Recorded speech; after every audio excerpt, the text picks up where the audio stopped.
I am Leslie Burkus. I am Executive Director of the Urban and Community Forestry Society. Very happy to have you here today as we hear from Paul Johnson with the Sustainable Forestry Initiative. And before we get started with that, I'm going to share my screen and talk a little bit about the Urban and Community Forestry Society before we hand it over to Paul. And Paul, once again, I did not practice beforehand. Can you see my screen?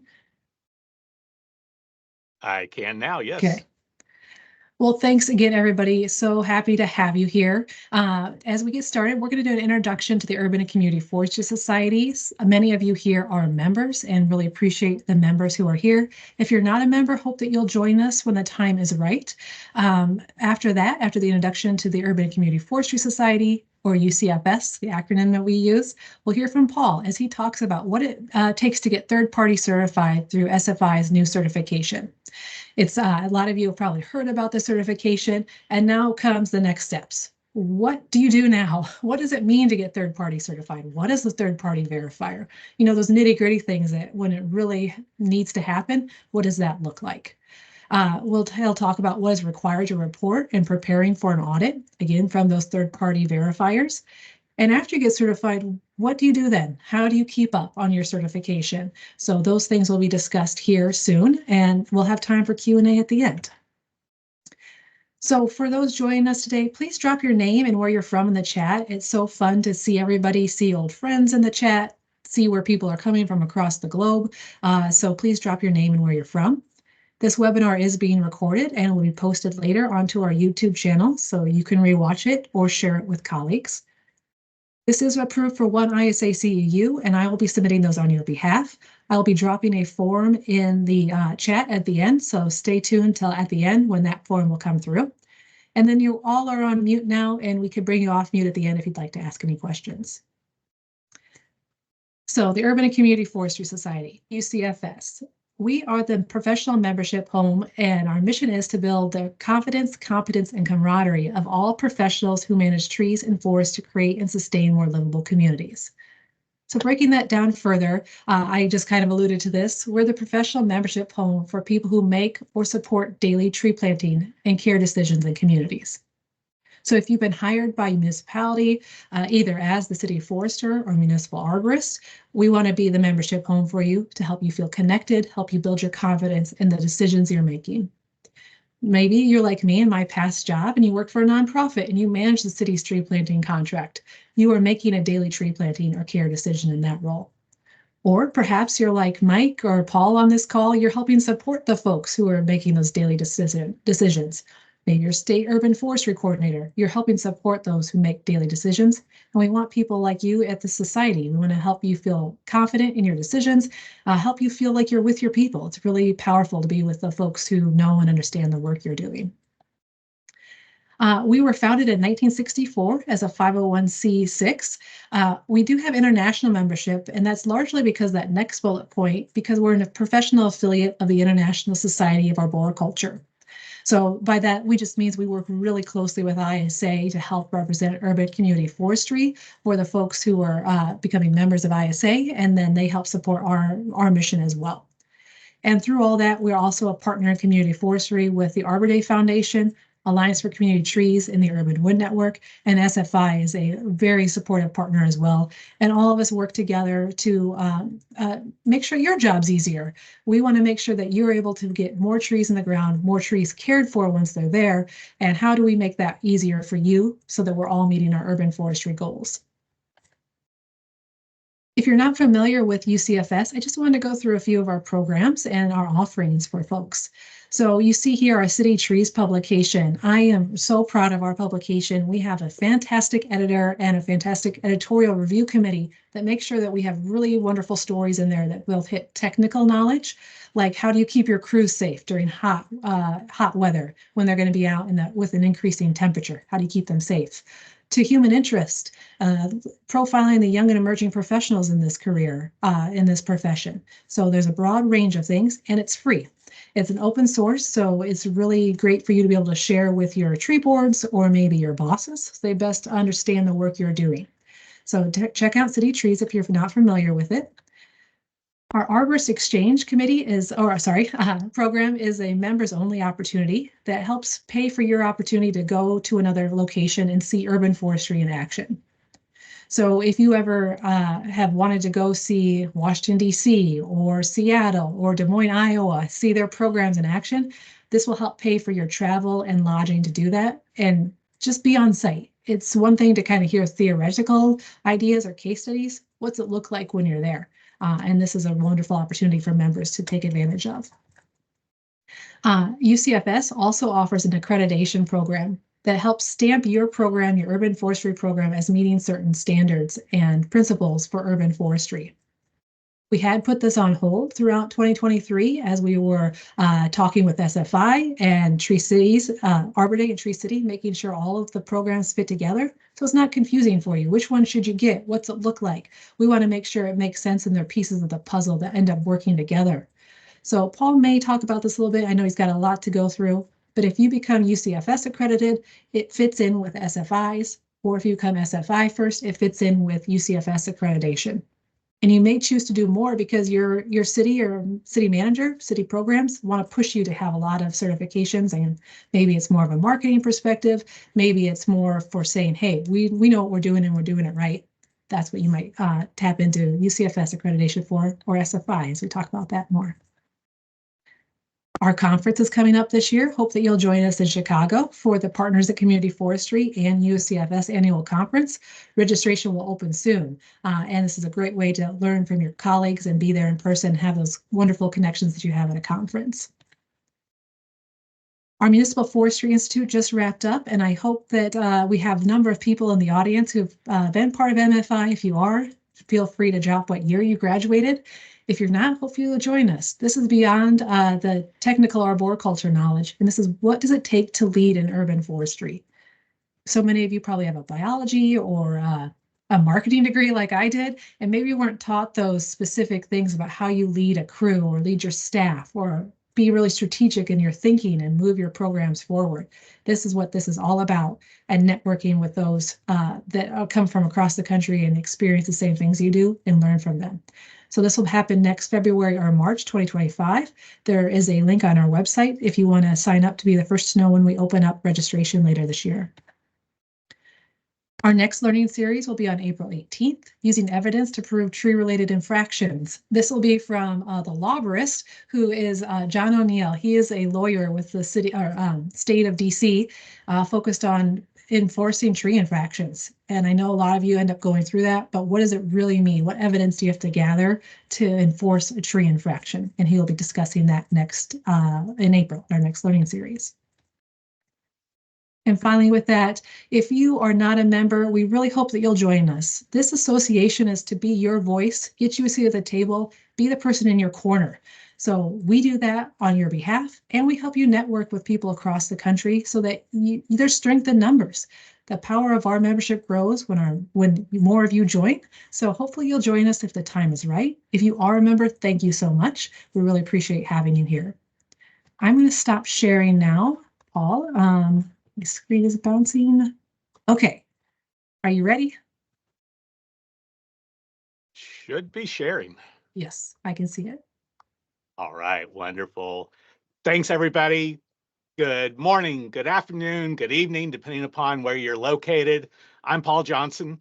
I am the Vice President of Urban and Community Forestry and Career Pathways here at SFI, Sustainable Forestry Initiative.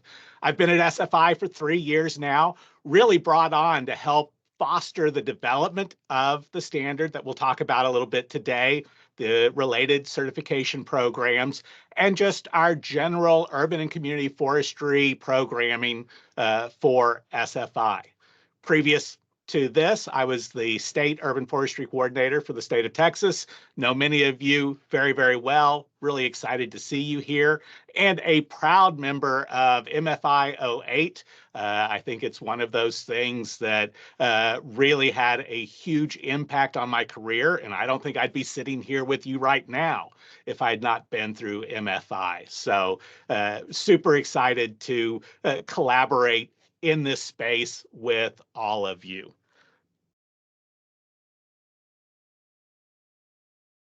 Make sure the technology works. Very good. I'd first like to start off with our territorial acknowledgement. SFI's diverse team of staff and consultants live and work on the ancestral territories of many Indigenous nations, including from our offices on the traditional unceded territory of the Algonquin people in what is now Ottawa, Ontario, and in the Nashkatonk and Piscataway people in present-day Washington, D.C.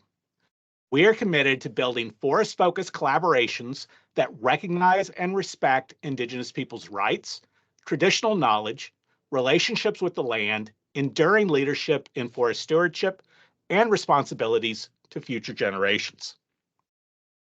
In case you're not familiar with SFI, other than on the back of your paper copy cups or 2x4s, those kinds of things, SFI for over 25 years has been engaging in the world of forest management, standards, certification, and our vision is a world that values and benefits from sustainably managed forests in that entire continuum from the rural to the urban. Our mission is to advance sustainability through forest-focused collaboration. And that's really what brought me to SFI is I can see myself both in this vision and this mission, and I see many of you here too. Our board is pretty unique. It is a board basically made up of CEOs of organizations from three main categories: economic, environmental, and social. You'll see a couple of big players in urban forestry in that center aisle: Arbor Day Foundation, SAF. Previously, when this all started here at SFI, American Forest was there also. So I think it just helps to see that this is very much a collaborative effort. SFI is a sustainability organization. Yes, we got our start way back when in forest management, standards, certification, but that mission is very broad. We work in four main pillars. The standards pillar, where Mike, Meg, Alex, and I are housed. This is where we do a lot of that standards creation, management, certification program. But we also have our conservation pillar, which is really looking at how can we talk about the impacts that are made through those sustainably managed forests. How do we build the community through our community pillar of all of these organizations that are either growing and producing those trees or producing the products that come from those trees, or utilize those products to ship the many things that they sell. And so that community is an important part of what we're doing. And then finally, education, where we have our Project Learning Tree program, but we don't stop there. We have an entire lifetime of learning that starts with that K through 12, but then goes into things like forest literacy. What are some of those basics knowledge about trees and forests that everybody should have? And then moving into career pathways. How do we match great people with great jobs? So it's an exciting and dynamic organization to work for. Over the last few years, we've been working together with ISA, Arbor Day Foundation, UCFS, Tree Canada, and American Forest, along with lots of other representatives from other organizations, to create the first ever sector developed standard for urban and community forests. This is available, as you see, in 3 languages currently, and who knows where it will go from there. But we'll talk a little bit. But really, this talk is not so much just about the standard itself, but really specifically how certification works. What are the options? Those kinds of things. Mike Martini, Meg Hanna have just joined the team this year, and they've been doing a lot of meeting with a lot of people out there. And there's some common questions that we get. There's some things that we don't have great answers to yet about how much is it all going to cost. We'll talk about cost a little bit later. But one of the questions that we've gotten is, how does this compete with Tree City USA? Well, keep in mind, Dan Lamb not only is the CEO of Arbor Day Foundation, but he's also on our board of directors, along with Jad Daly, Bettina Ring at the time, that made the decision to move forward with SFI engaging in standards and certification within urban and community forestry. So I think this quote says it really well. This is a collaborative effort. For many of you, you may start out as a Tree City USA and then decide that your program is growing and you want to get certified to the standard. On the other hand, we're going to be able to reach some people out there that may not have done Tree City USA before, but they get certified and then realize, oh, and we qualify for Tree City USA. So I really think that it is going to be something that we can work hand in hand as we move into the future. The standard itself is divided up into 16 objectives. So these are the categories that we make sure that we're addressing in our urban or community forests to make sure that we have a sustainable long-term forest. Starts off with things like community people and indigenous participation, moves into some of those real benefits of human health and well-being, protection and conservation of biodiversity, some of those really big topics that we're all kind of wrestling with on a global scale. And then we move into some of those things that are probably a little bit more what a lot of us originally thought of as urban and community forestry, which is Objective 8, planning, the management and care, Objective 9, moving into disaster readiness, response and recovery, those kinds of things. Wrapping it up with that circular economy and some kind of what do you do with those trees once they've reached the end of their useful standing life? And how do we keep that plant material from just going into a waste stream or being used for something that maybe there could be a higher value that comes out of it. Talk about communications, using research, science, and technology. I hope you can see your program in at least a few of these objectives and maybe even see some areas where you know that you shine, and then maybe a few things where you know that you could do a little bit more. I think that's really what's fun about this is there are 108 indicators in the standard as a whole. And going from a program like Tree City USA, which has 4 things that you have to meet, or Tree Cities of the World that have 5, 108 seems like a lot. And we have a solution there for you. But keep in mind that things like Objective 15, legal and regulatory compliance, that's just making sure that you're doing the things that you already know that you have to do and just being able to show that you're doing it. And then Objective 16 is all about reporting to us for the certification process. And so those indicators almost don't count until you choose to go forward with certification. So who is this standard for? It's for everyone. You'll notice, as opposed to the A300 tree care standards here in the US or other standards around the world, our standard is published on our website for free for everyone. So it does not matter what size your organization is. It doesn't matter what kind of resources you have. Everyone can utilize the standard. So that was the first thing. Trust me, you'll see the list of people that served on the task group that helped create this for you. Accessibility, equity, making sure this was available to as many people as possible was a primary goal from the get-go. And so I encourage all of you, just pick up a copy of the standard. It's on our website. You'll see links for that in chat. If you'd like a hard copy, reach out to Mike, Meg, myself, Alex. We'd be happy to get you a hard copy also. But it's all about just utilizing it. It's a roadmap or a blueprint or a recipe, depending upon which analogy speaks the strongest to you about, okay, what should we be paying attention to? That's the power of having a standard.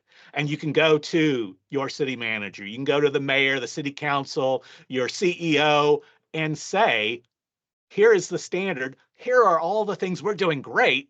Here are the areas that we need to do a little bit more. And I think that that's really going to help us just continue to advance urban and community forestry as a profession. So that's the standard itself, how you could use it. You don't have to start at objective 1, start at objective 7 if you want. It doesn't matter where you start. It just matters that you start.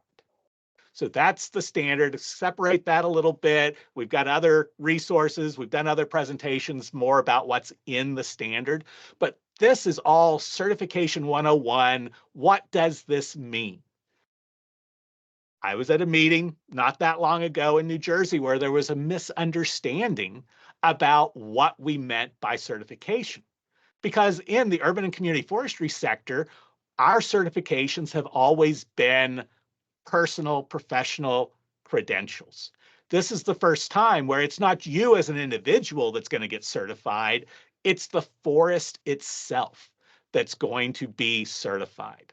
And so I think that's an important distinction for us to make. So if you would, just put a few thoughts into chat about why you are here. Why did you take time out of your schedule to explore more about certification of your urban or community forest?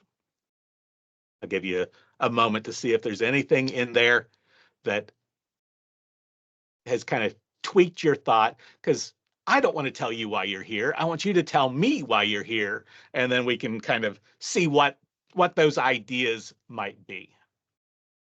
Come back and explore those a little bit. So I'm going to move on because we do have a couple of ideas. So why certify?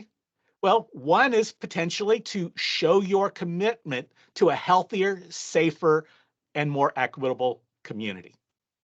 By meeting the standard, you've gone through and checked all those boxes that you are paying attention to things like human health, that you're paying attention to things like risk management, that you're making sure that those benefits, the amazing, wonderful things that we all know can come from our trees and forests, are available for everyone.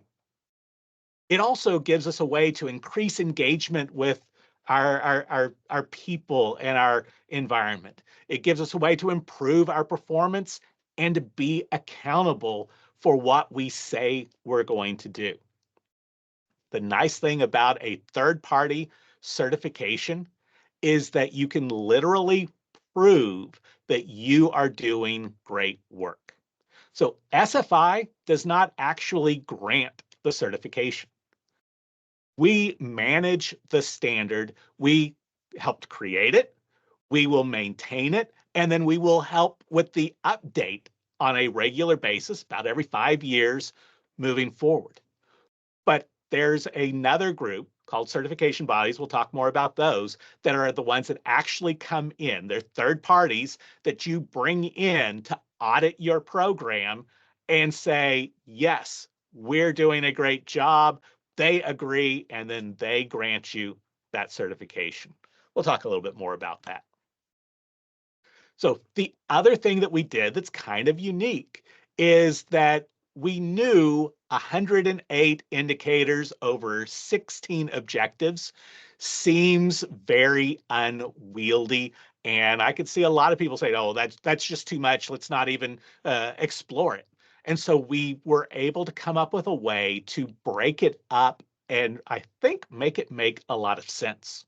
During the development process, there were a lot of conversations of, could we have a tiered system? Could we kind of mimic LEED or something like that, where there's a silver, bronze, gold, platinum, that kind of thing? And the idea of trying to say, okay, a 100% inventory is worth this many points, a canopy assessment is only worth this many points, just seemed to be a little bit unwieldy and almost an artificial construct. And so we finally struck on the idea of, well, what if we were to chunk up the standard into appropriate themes and based upon that, you could only approach just a few of the objectives rather than trying to answer all 16 objectives, all 108 indicators. And so, as an example, community well-being and human health as a thematic certification only has 30 indicators.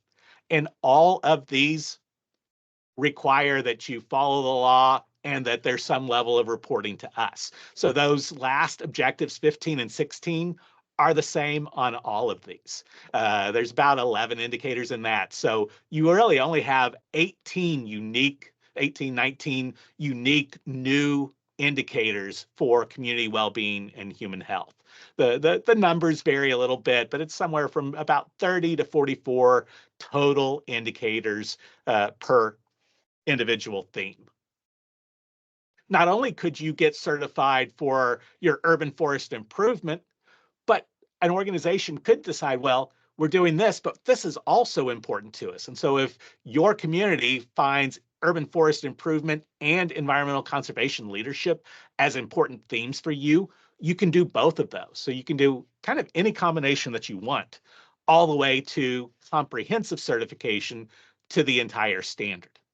Now, there is one reason, at least, that you might want to go for comprehensive certification, and that is the wood products that come from that stream for comprehensive certification can go into the certified SFI stream. So something to keep in mind, and we'll answer more questions about that as we go on throughout. So we're now going to get into the actual kind of hands-on, what do you need to do to get certified? Not how do you work to the standard, but how do you actually go through that process? So the first step, of course, is to decide to earn certification. By the way, you don't have to take notes. All of this is in this facts and information sheet, which is available on our website. We'll put that link into chat, but these steps are all in there. So first step is just decide that you want to explore certification. Step two is a pretty simple, just kind of a notice of interest survey. And so let's go take a look at that real quick. So this right now is a Survey Monkey. We'll be updating it to be the same as one of the next tools that you'll see. But it really is as simple as just a 2-page quick survey. Gives you the links so that you can see, well, okay, which of the 6 standards that are available from SFI might I be interested in? We're going to focus in on the Urban and Community Forest Sustainability Standard. And here I'll take a moment just to point out that yes, our standard is good across the US and Canada. Actually, there's been a lot of interest from other parts of the world. We're exploring that opportunity also. But there is a distinction, even though both countries may speak the same language, at least in lots of areas, we don't necessarily mean the same things when we use the same words. So in the US, urban and community forestry has been the term for urban forestry in the US because a lot of communities that are not one of the top 10 largest communities from a population standpoint don't always think of themselves as urban. And so we've used urban and community to be a more inclusive way of referring to it. However, in Canada and much of the rest of the world, community forests are more traditional forests owned and managed by communities. Well, this standard is put together where you could use this same standard in both concepts of community forests. So you can use it in any municipality, you could use it in any way in the US, but you could also use it in a traditional or a more traditional category of community forest in Canada also. So just wanted to make sure that that was clear for everyone. Oh, that's not what I meant to do. Wanted to go back here. Okay, so this is just a Survey Monkey at this point. Has that basic information of what do you need to be able to put in. And so I'm just going to put in a little bit. There are some things that you do have to include.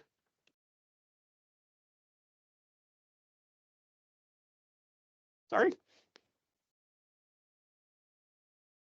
In there.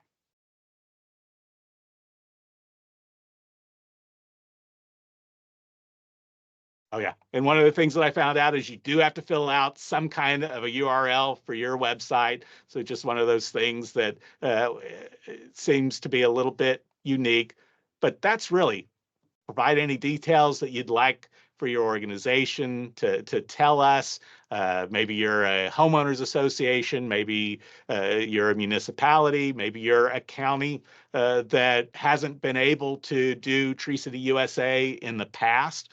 Looks like that's going to be changing a little bit, but there's some people out there that may not have been able to participate that now can. Tell us what kind of an organization that you are. We do have another category in case it's not captured adequately through this. How much land area? What are you describing as your urban forest? What states are you in? Do you manage your own lands outside of the US or Canada? Uh, and then that's it. Those are the 2 pages. That's all that you have to do. Oh, I've got to say who I am. Sorry. And then you can submit it. It's just that simple. It's just really a declaration that you're interested so that we can review it, that we can reach out to you and answer any questions that you have. But that is one of the steps necessary to be able to get certified.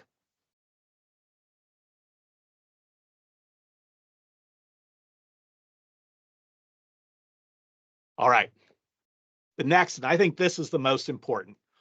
One of the things that we've heard from traditional forests that have gotten certified, including some community-owned forests that have gotten certified, is that the real value to them came through that process of kind of benchmarking or evaluating their program and their urban forest according to a standard.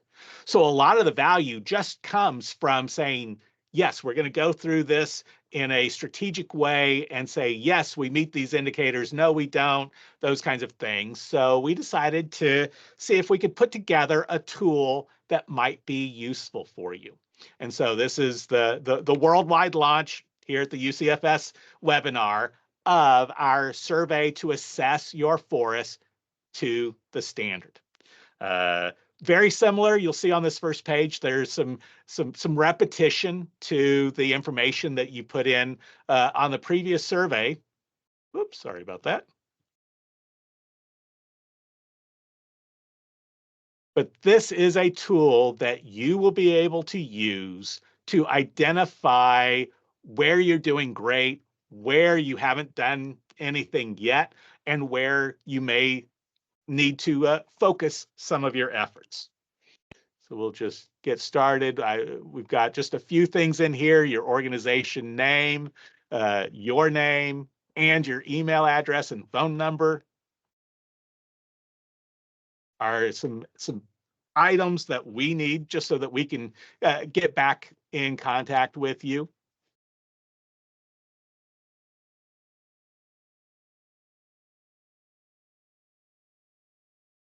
How many of you have trouble when you're asked for your phone number just right off the bat? You never call yourself, right? What kind of entity you are, again, same idea. What states, what provinces, territories are you in? And then just a general description. So are you talking about your street trees? Are you talking about the maybe a specific park or all of your parks in your system? Just a general description of what you're working with. If you're already working with one of the certification bodies, you can put that in there. And then you get a choice here of, okay, I want to evaluate all of the objectives of the standard. Or if you're only interested in one of the themes, you can drop in and just focus in on community well-being and human health, which are objectives 1, 2, 13, and then 15 and 16 is the same for all of them. But we'll go through and just take a look at if you do the entire tool. So you go through and it literally gives you all of the objectives up at the top, and then that final page to make a few comments and finally submit that to the database.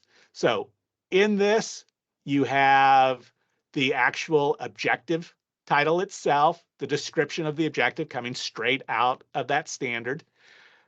If you want a little bit more information or help, you can actually click here to get a copy of the guidance document that opens up right to Objective 1 that has recommendations, has maybe some additional tools or examples of how you might be able to meet that indicator.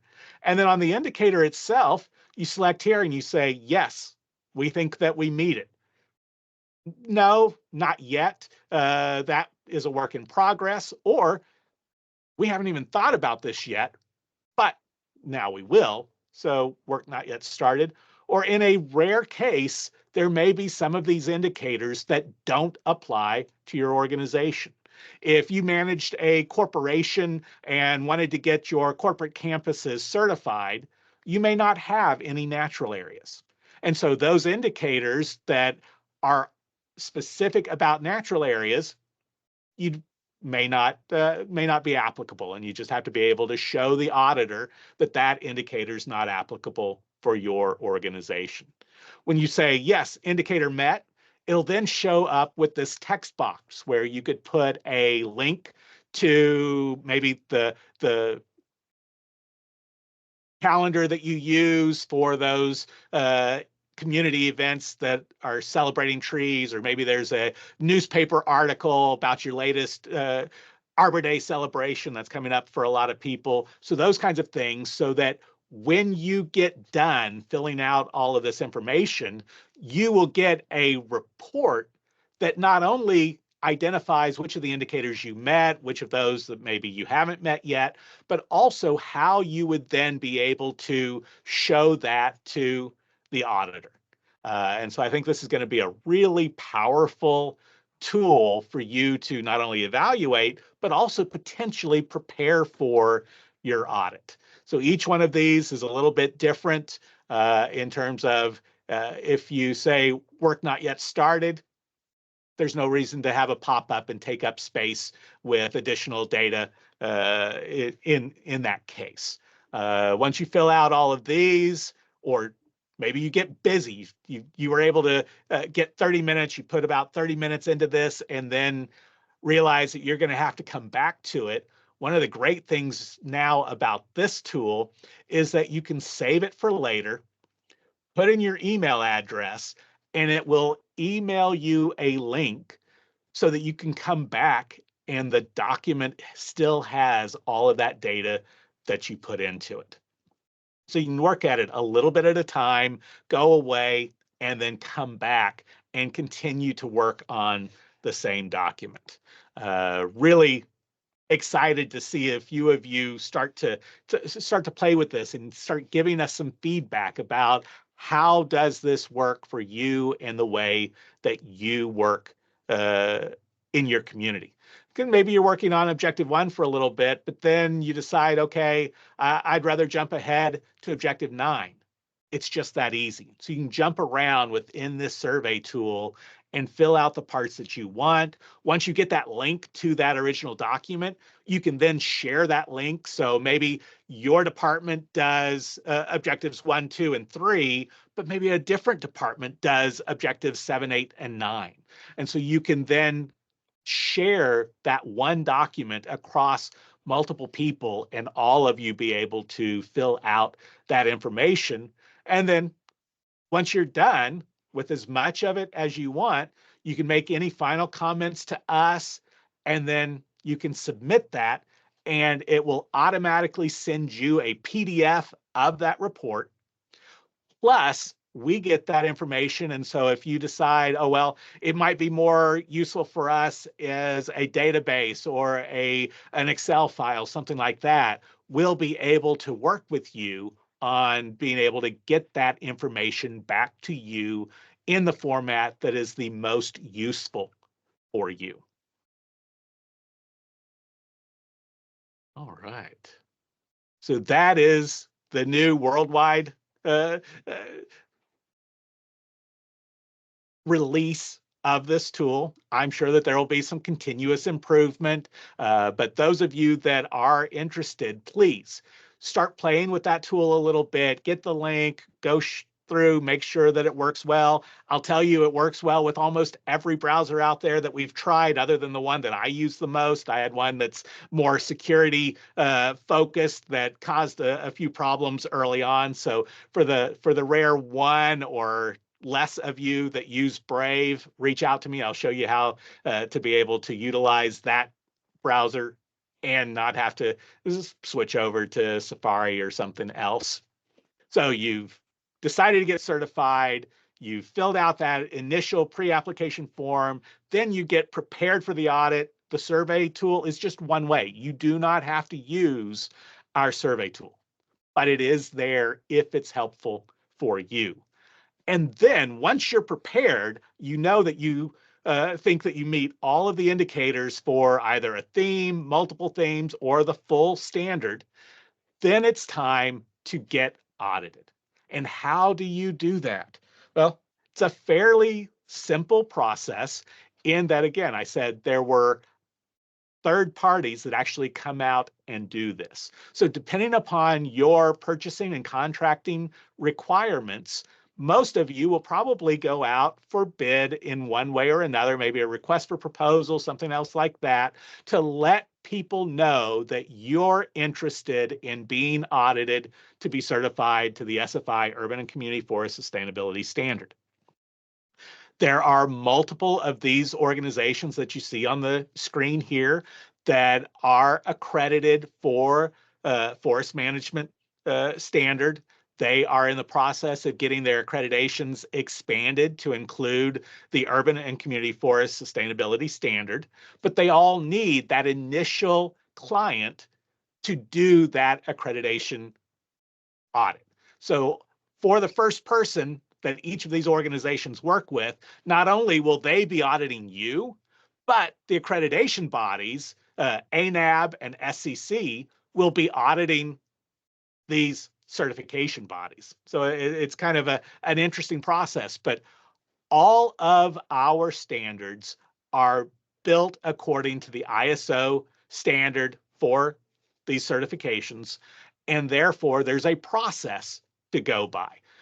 Each of these organizations have been accredited and are now getting that expanded, and you could be a part of that process. So even though we did get this approved last year in May, we then kind of officially celebrated the launch at ISA in Albuquerque in August.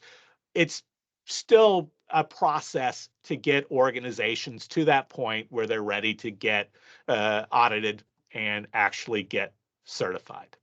So you could be the first if you were interested in that. And we'll make sure that we save some time for questions, discussion here at the end. So the next step after you get audited, they say, yes, you've met the requirements of the standard. They can certify you to that. There is a trademark license agreement with us.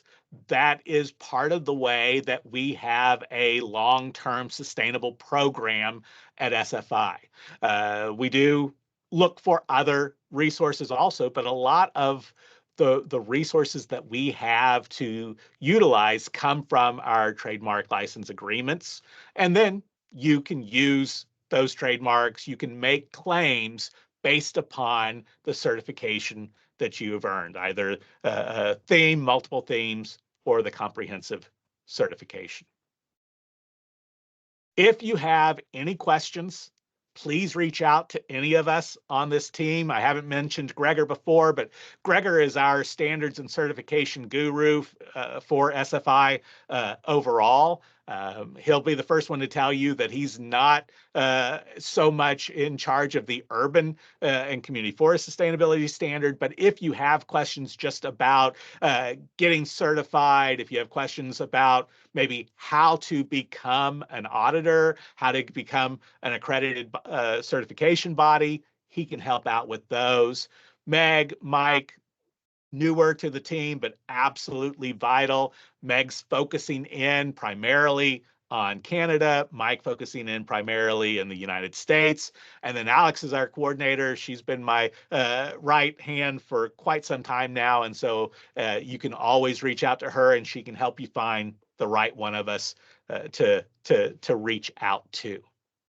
So now we've got a few minutes, and if this goes a little bit past the hour and you can stay, I can certainly stay also. But really, you can find the standard at forest.org/urban standard. You can scan the QR code, but this is the time for you to ask questions and any other discussion that we would like to have. Thanks, Paul. That was really great to have that overview. Meg and Mike were furiously typing in the chat, answering people's questions. So yes, now is the time. We will stay on. The top of the hour is the official end of our webinar, but we'll stay on if the questions are rolling in for about 5 minutes or so after the top of the hour. So Meg or Mike, you could sure come off mute if you'd like. I can make sure I can, if I haven't got that turned off for you, allow mics. But some of the questions I saw, I do think we want to reiterate that that tool that you launched here, that's really an honor that you launched that here, that it's an assessment, a self-assessment, Paul. There was some Yes. questions for people saying, can I, if I have not applicable, do I get kicked out? Am I locked into this as a baseline? So I think some people were seeing that as maybe their first step to an audit potentially. So maybe we need to review that. Meg or Mike, feel free to jump in too. So could you go through that and just to help people understand how that helps them get their assessment? Yes. So the tool, the survey tool that we created is just a systematic approach to evaluating what you are doing, your urban forest, compared to the standard. It is not the approach. You don't have to do that. If you wanted to copy it all into an Excel file and do it on your own, that's entirely up to you. We just wanted to try to remove as many barriers as possible. And this is a way for you to online be able to go through and collaborate with others in your organization to fill out a survey on whether you meet the standard or not and how you would show that. So yes, you don't even have to be interested in certification to utilize this tool. SFI is really proud to be one of the U.S. Forest Service's national pass-through partners for the IRA, Urban and Community Forestry funding. We do have some funds that we should be able to utilize in the future to help organizations do something very similar to this, but that we're getting a little bit ahead of the schedule there. But it is all about just helping people figure out what are you doing well, what could you do better, and what are those next steps to having a more sustainable urban forest. So no commitments, no costs for that part. I see a question about cost. We know that comes up a lot about the standard. Yes. So there was a question about what it was going to cost you, the third-party verifier, especially for planning for budgets, and then if there'll be a sliding scale for municipalities, communities at different sizes. Good question. And when we talk about costs, there are really three separate costs to keep in mind. The first cost is your own cost. How do you evaluate your program? How do you prepare for an audit? Again, I'll reiterate from a lot of the people that I hear from, that's one of the most valuable parts for them is that kind of that enforced evaluation of their program teaches them a lot about what they're doing, what they're not doing. So those costs, you're completely in charge of those. The second set of costs are the costs for that third-party audit. We have no control over those. What we have done is we've worked with those certification bodies to make sure that there are multiple of them that are available to do this for you, with you. And so there will be some market competition there to try to keep those costs as low as possible. Because we have not done any of these yet, I cannot give you any firm guidelines on what that's going to be. Do an RFP, do an RFQ, and find out what they think based upon the size of your organization and the complexity of your urban forest and which of the certification options you are taking. It makes sense that if you have 30 indicators that are being certified, it's probably going to be a little bit different than if you have 108 indicators that are being audited. So keep some of those in mind as you look at that process. Certification is a 5-year certification, and there is an annual surveillance audit. So the year one, you do a full audit of your program, and they'll basically go into each one of those. Each year after that, in years 2 through 4, there's going to be a surveillance audit. If there were any findings that were questionable in that first audit, then they're going to go back to that one to make sure that you have improved in that time frame. Otherwise, it's standard auditing procedure, and they'll probably randomly pick a few to check to make sure that you are maintaining the quality of your program throughout time. And then when you recertify after that 5-year period, there will be another full certification audit. So that's kind of that process. And I am sorry, we just don't have enough details yet to be able to tell you what those costs are going to be. And then the fact that there are these certification options make it even a little bit more complex. Once you are certified, then the trademark license agreement is something that we are in charge of. And that is a somewhat of a sliding scale based upon the category that you're in, to where it's either $1,100 a month or $550 a month, depending upon the type of organization. And that information is on our website and easily available through that facts and information sheet. Thanks, Paul. For everyone on the call, I have a loud mic, so if you want to raise your hand to ask a question, feel free. I'll keep going through the chat here. Mark Sherman asked, and Mark, I think I have your question here, but you might want to come off mute too. Mark asks, please explain the process involved with proving that you meet each standard. Is it different for each third-party reviewer, or is it a standard procedure? So auditing is its own specialty. So you can kind of think of it like a financial audit, that they will go through and they are looking for you to show to them that you are meeting that standard. Different organizations will have different auditors, and so they may have slightly different flavor. If there's ever a need, we do have a process to get kind of clarification on that. And so if you think that you're meeting the standard, but your auditor doesn't, then you can come to us and ask us for an interpretation. I've got a small body of subject matter experts that can look at that and make sure that we can clarify if the wording isn't clear enough as it is. I'll tell you, we had 25 plus people on that task development group. We went through multiple pilots. We did a red team assessment. We had public comment periods, 2 of them with hundreds of comments. So every single word in that document has been vetted multiple times. But just like English may not, that's English word of community forest may not mean the same thing in the US as it means in Canada.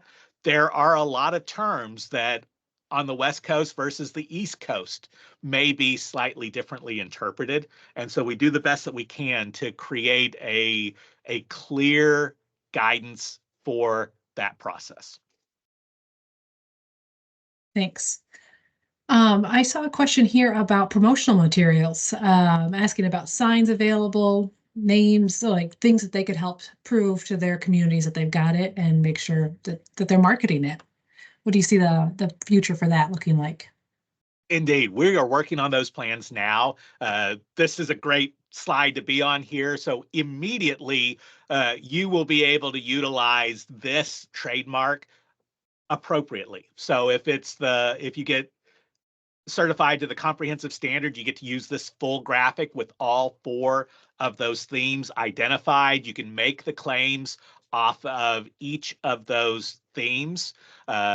If you only choose to get certified to one, then you would get just the version that only has the one puzzle piece highlighted. If you get two of them, you get those two highlighted, that kind of thing. And so that will be within the digital assets that you get, and you'll be able to share immediately. We're also working on plans for some wood plaques where you could actually make a presentation of this at City Council, and then maybe be able to add on a theme in the future, as if you started with one and then grew to multiples, those kinds of things. We know very well through the over 40 years of success of Tree City USA that flags and signs are very important for this process. So we are absolutely working on those recognitions. And I'll give you a little bit of heads up. We plan on having some really nice celebrations of the success of those first individuals. I know that in the pre-registration, one of the questions was, what sector seems to be the most interested? And I'll tell you, the interest from universities has been amazing. So we've got some universities that are kind of vying with each other to be the first university to get certified. Um, and I think that it's just that's really great. When you try to be everything to everybody, that can be really tough.